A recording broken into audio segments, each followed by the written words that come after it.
Welcome to Save Our Children TV. Back at it for a brand new video. Make sure you like, comment, subscribe, turn post notifications on so you're notified every single time I drop a brand new video. Happy Monday. Our first story is going to take us to Syracuse, New York. We're just going to take a name.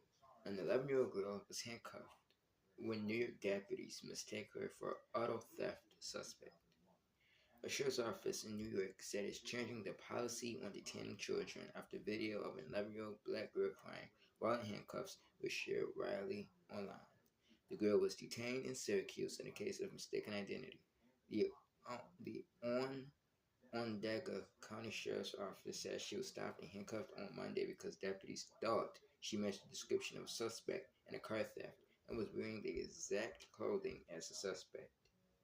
In the video, which was taken by another girl who said she was the 11-year-old's cousin, and published by local station WSTM, the girl seen bursting into tears after denying that she is the girl in the photo taken from the officer's dash cam footage of the occupants fleeing from the stolen Kia 7 blocks away. Girl, you gonna tell me that this ain't you? A female deputy said to the girl in the video. That's not her, the other children presented said. What led to the 11-year-old girl being handcuffed? The sheriff's office in a statement that its deputies were responding to a stolen gray Kia and followed them to the stop and offer occupants flat on foot. A 14-year-old who was driving was taken in custody, and 2 other males matching the description of the occupants were spotted nearby. Deputies also spotted the 11-year-old girl and said she matched the description of the fourth occupant of the car. She had been walking home from school with friends and relatives. The children with her told the deputies. The girl was detained without force. The sheriff's office sat and handcuffed for a total of under 7 minutes while the deputies communicated with the other deputies and compared her to dash camera footage of the suspect fleeing the stolen car. Upon detainment, deputies diligently tried to quickly compare the juvenile with video evidence obtained via dashcam. In that comparison, it was declared that the detained juvenile was not the suspect who was seeking, and she was immediately released. The sheriff's office said in a statement, adding that she was ruled out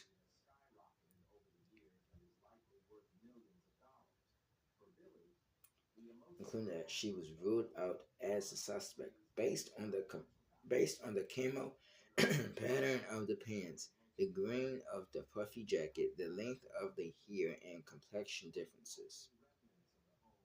The girl was then released to the sheriff's office. The girl was then released. The sheriff's office said, adding that the deputy's actions were lawful and reasonable because of the girl's proximity to the illegal crime and matching to the alleged crime and matching description.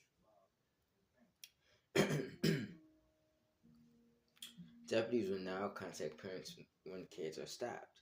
The sheriff's office said after discussing the incident with the girl's mother and hearing her concerns, the office will contact any minor's parents or guardians when they are detained for criminal investigative purposes, no matter how brief the encounter is. Previously, its policy was to only contact parents when arresting a child. The Onondaga Police Sheriff's Office said deputies usually handcuff any detained initially because they may become uncooperative, try to run away or fight. Handcuffing juveniles under the circumstances is lawful within policy and common practice in law enforcement, the Sheriff's Office said. It is not the first time the arrest or handcuffing of kids have prompted outcries around the country.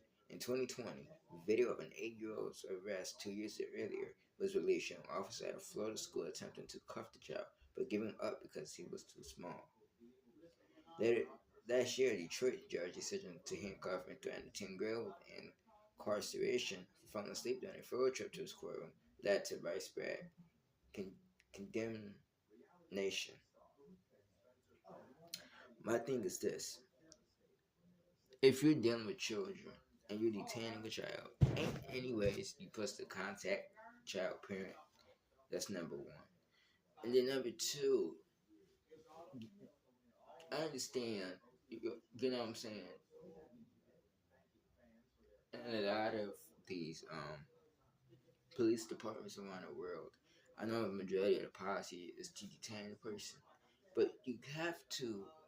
The only way you could detain a person if they're suspected of committing a crime. If they're not suspected of committing that crime, they shouldn't have been in handcuffs.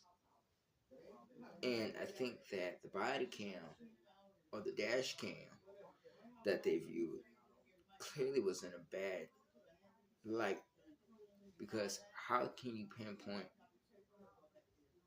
a suspect description from an 11-year-old subscription? And I think that this department got to do a better job at training. To just put anybody in handcuffs because you think they're a criminal is absurd.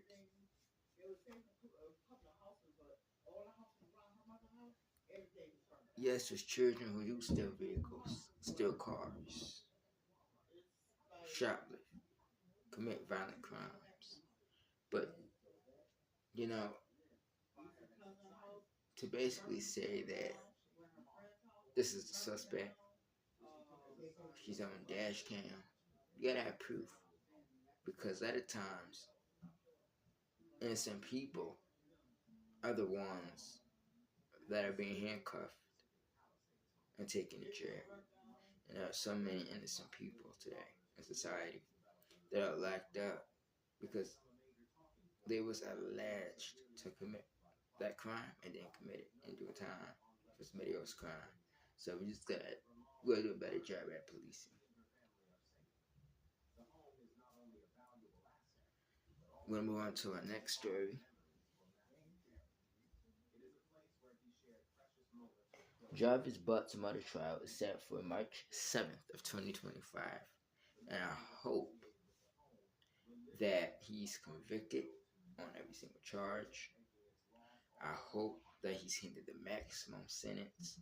And with that being said, I hope that those three other women, aunties,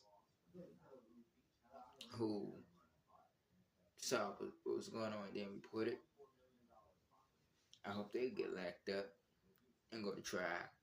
They should be locked up